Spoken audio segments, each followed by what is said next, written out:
bismillaahi raxmaani raxiim waxaana wanaagsan daawadayaal halkani warbaahinta halbeega wararka waxaad kusoo dhawaataan warka warbaahinta qodobadaan idiin soo gudbin doono waxaa kamid noqonaya madaxweynaha maamulka Jubbaland oo mar kale ugu baaqay dowladda federaalk Soomaaliya inay wadahadal la furto maamulka dowlad goboleedka Jubbaland dhalinyaro xareysan oo xirtay isku socodka gaadiidka ee dadka ee magaalada Laascaanood kadib go'aan ka soo baxay maamulka magaalada gudoomiyaha baarlamaanka dowlad goboleedka Hirshabelle oo baaqay golaha wakiilada maamulkaasi inay soo galaan deegaanada dowlad goboleedka Hirshabelle si ay u dardargeliyaan howlaha u yaala hay'adaha ammaanka magaalada Jowhar oo laba jibaaray baaritaanada ay ku wadaan shakhsiyaadkii ka dambeeyay dilka gudoomiye ku-xigeenkii gobolka Shabeellaha Dhexe xilli magaalada Jowhar ammaankeedu yahay mid faraha ka sii baxaya gudoomiyaha gobolka Banaadir ahaan duqii magaalada Muqdisho Taabid Cabdi Maxamed oo ku baaqay gobolka Banaadir amnigiisa faraha loo geliyo maamulka gobolka ee xilligan shaqeeya qodobada ayaan idiin soo gudbin doonaa saaxiibayaal taariikhdu waxay ku beegan tahay 15 bisha 10 Oktoobar 2019 u diyaar garooba saaxiibayaal daawashada qodobadii aad maqasheen oo faahfaahsan channelkan halbeega wararka subscribe calaamada kambalka furta saaxiibayaal muuqaaladana si share gareeya aynu ku bilownay madaxweynaha maamulka dowlad goboleedka Jubbaland Axmed Maxamed Islaam Axmed Madoobe oo xalay khudbad ka jeediyay kulan sagootina u sameeyay wufuudii qayb gashay caleemasaarkiisa ayaa waxa uu dowladda federaalk Soomaaliya mar kale ugu baaqay inay wadahadal la furto dowladda federaalk Soomaaliya maamulka dowlad goboleedka Jubbaland Axmed Maxamed Islaam Axmed Madoobe ayaa geesta kale waxa uu ka hadlay arrimaha la xiriira doorashooyinka 2020 kaas oo sheegay inay dardargeliyaan inuu waqti korar sameystaan dowladda federaalk Soomaaliya madaxdeeda ayuu ka digay madaxweynaha maamulka Jubbaland Axmed Maxamed Islaam dowladda federaalk Soomaaliya ayaa waxa uu sheegay madaxda hogaamisa inay ku ixtiraami doonaan waxyaabaha gaarka ay u leeyihiin in looga dambeeyo waxa uu sheegay in laga aqbali doonin ama aan bal qaada dooninba in maamulka Jubbaland xaqiisa la doodsiyo arrimaha dastuurka mar uu soo hadal qaadan waxa uu sheegay in dowladda federaalk Soomaaliya looga baahan yahay inay dardargeliyaan arrimaha dastuurka si 2021 loo gaaro himilada dalku u tiigsanayo madaxdii hore ayaa waxa uu ku amaanay qaabkii wacnaa oo ay dardargeliyeen doorashooyinkii dalka soo maray madaxdana waxa uu sheegay inuu ka rajaynayo sidaan iyo si kale hadalkan ayaa waxa uu ku soo hadaya xilli madaxweynaha maamulka Jubbaland ee lagu caleemo saaray magaalada Kismaayo ee Axmed Maxamed Islaam Axmed Madoobe oo maalmihii la soo dhaafay khilaaf xoog kala dhaxeeyay dowladda federaalk Soomaaliya madaxda hogaamisa waxaana xilli xalay carsharaf u sameeyay madaxdii ka qayb gashay caleemo saarkiisa khudbadan jeediyay waxaan la ogeyn halka dowladda federaalk Soomaaliya ay ku wajihi doonto maamulka dowlad goboleedka Jubbaland iyo qaabka ay ula tacaamuli doonto Axmed Maxamed Islaam Axmed Madoobe waa markii labaad oo madaxweynaha maamulka Jubbaland uu ku baaqayo in dowladda federaalk Soomaaliya iyo maamulka Jubbaland ay miiska wada hadalka isugu yimaadaan danna ay ka wada hadlaan waxyaabaha jira dowladda federaalk Soomaaliya waxaana aqoonsaneen doorashadii ku soo baxay madaxweynaha maamulka Jubbaland Axmed Maxamed Islaam waxaana madaxda dowladda iyo maamulka Jubbaland isu qabteen habraaci doorashada maamulka Jubbaland waxaana dowladdu haatan bay qorsheynaysaa in doorasho Jubbaland ay ku qabato magaalada Garbaharre ee gobolka Gedo dad badan ayaa waxa ay isweydiinayaan sida arintaas suurtagal ay ku noqon karto waxaan la ogeyn halka uu ku dambeyn doono ama halka uu saldhigan doono khilaafkan cirka isku shareeraya ee u dhaxeeya madaxda dowladda federaalk Soomaaliya iyo maamulka Jubbaland oo hogaamiyo Axmed Maxamed Islaam Axmed Madoobe kaas oo lagu caleemo saaray magaalada Kismaayo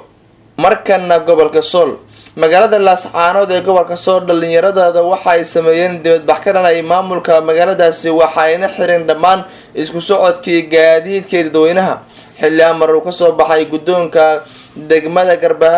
degmada Laascaanood ee gobolka Sool waxaana go'aankaas ku socday bajaajleyda ku shaqeystay gudaha magaaladaasi gudoonka ayaa waxa ay sheegeen in magaaladu ay jaam noqotay bajaajtuna ay ka bateen waxayna sheegeen in maamulku wada qorshahay in bajaajyada magaaladaasi la kala dhimo dhalinyaro careysan oo hadalkaasi ka soo horjeeda ayaa waxay sameeyeen dibadbax ka dhanahay maamulka degmada kuwaasoo xiray dhammaan wadooyinka magaalada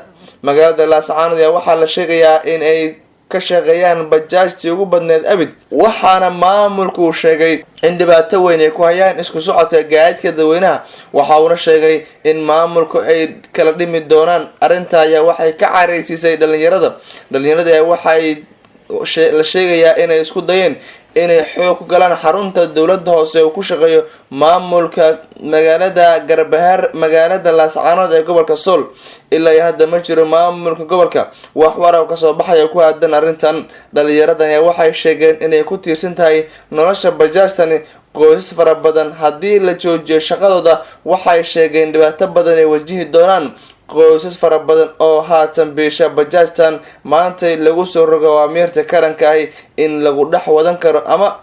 la kala dhimayo bajaajleyda magaaladaasi. ciidamada ammaanka magaalada Jowhar ayaa waxay sii laba jibaarayaan howlgalka lagu baadigoobayo shakhsiyaadkii ka dambeeyay dilkii Allah u naxariistay gudoomiye ku-xigeenkii dhanka amniga gobolka Shabeellaha Dhexe. habeenka hore ayaa waxay ahayd in magaalada kadib markii bam gacmeed lagu weeraray guriga deganaa gudoomiye ku-xigeenkii dhanka amniga ay saabtay dhimashada gudoomiyaha iyo dhimashada wiil uu dhalay. waxaa dhimashada kadib mas-uulkaasi shalay ilaa iyo maanta ka socda magaalada Jowhar ee xarunta gobolka Shabeellaha Dhexe ahna caasimada maamulka Hirshabelle baaritaano ay wadaan ciidamada ammaanka maamulkaasi kaasoo lagu baadigoobayo shakhsiyaadkii ka dambeeyay dilka mas-uulkaasi ka tirsanaa gobolka Shabeellaha Dhexe. ciidamada ammaanka ayaa waxaa la faray inay si degdeg ah gacanta ugu soo dhigaan shakhsiyaadkii dilkaasi ka dambeeyay walow ilaa hadda aysan jirin shakhsiyaad si gaar ah ay u sheegeen inay gacanta ugu soo dhigaan kuwaasoo la xirinayo dilkii ka dhacay magaalada Jowhar ee caasimada dowlad goboleedka Hirshabelle. dowladda federaalka Soomaaliya ayaa waxa ay sheegeen inay ka gacan siinayso soo qabashada shakhsiyaadkan ku lugta lahaa gudoomiye ku-xigeenkii gobolka Shabeellaha Dhexe dhanka amniga. ilaa haddase waxaan jirin tallaabo muuqato arrintaasi laga qaaday. shalay magaalada Jowhar saldhig ku yaala ayaa waxaa la soo keenay dadkii ugu badnaa abid kaasi oo la sheegayo in ay soo galeen gudaha magaalada. hase yeeshee ilaa hadda waxaan jirin wax dhaqdhaqaaq ah oo ciidamada ka wadaan magaalada Jowhar ee caasimada dowlad goboleedka Hirshabelle. dowladda federaalka Soomaaliya ayaa waxa ay sii laba jibaaraysaa dadaaladeeda ku aadan inay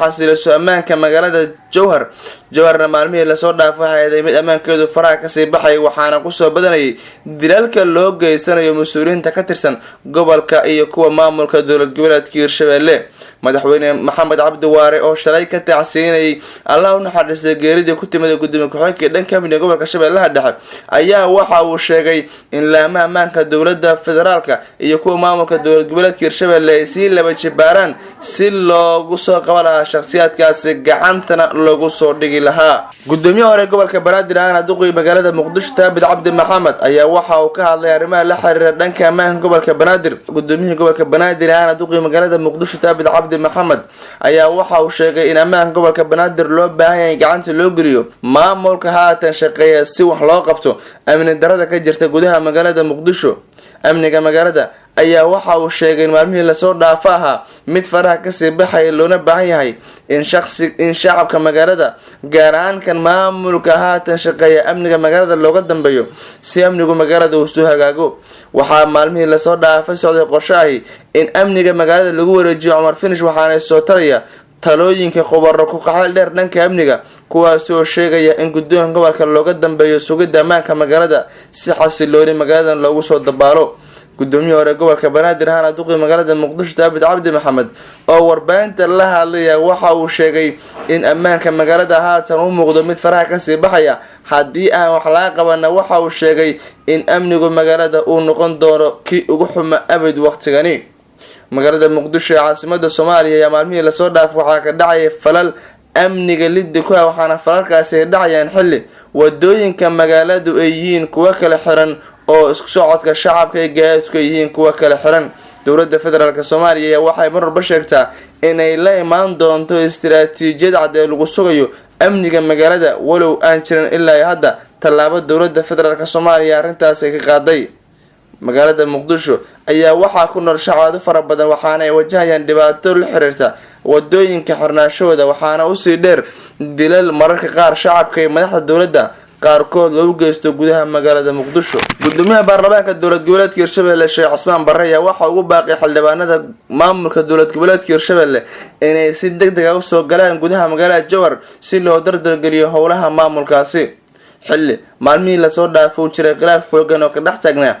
maamulka baarlamaanka dowlad goboleedka Hirshabelle kaas ku aadana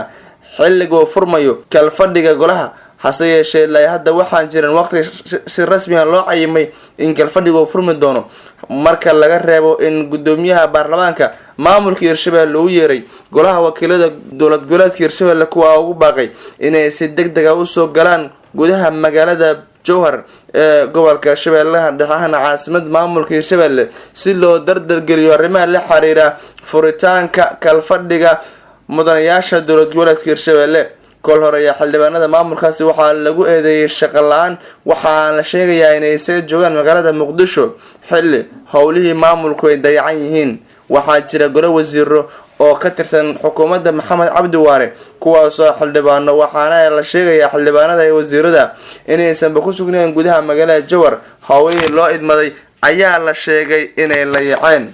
hayeeshee waxaa la ogeyn baaqan gudoomiyaha baarlamaanka maamulka Hirshabelle xildhibaanadu inay ajiibi doonaan iyo in kalaba. warkiisa xabaalada ka imaanaya warbaahinta Halbeeg wararka intaasi ayaan ku soo koobaynaa subaxnimadani. nabadgelyo.